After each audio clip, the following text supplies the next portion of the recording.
मित्रांनो, मी हा टीव्ही 6 वर्षापूर्वी घेतला होता. आतापर्यंत काहीच प्रॉब्लेम आला नाही त्याला. अच्छा.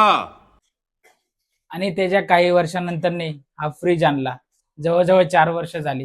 ह्याच्यात पण काही प्रॉब्लेम नाही आला अजून. ठीक है, समझ गया. त्याच्यानंतर मी हा एसी आणला. ह्यात पण आतापर्यंत काहीच प्रॉब्लेम नाही आला. अरे कहना क्या चाहते हो. त्याच्यानंतर मी अशा काही वस्तू आणल्या की त्या आणताच खराब निघाल्या. ना त्याची काही वॉरंटी आहे, ना त्याची कोणत्या कस्टमर केअरशी तक्रार करू शकतो. त्यामुळे तुम्ही लक्षात ठेवा, कधीही कोणती वस्तू तुम्ही घेऊन याल तेव्हा नीट बघून आणा, नाहीतर त्या अशा खराब निघू शकतात. बरोबर ना? त्यामुळे तुम्ही समजलाच असाल, कोणतीही वस्तू नीट बघून आणा, नाहीतर खराब निघू शकतात.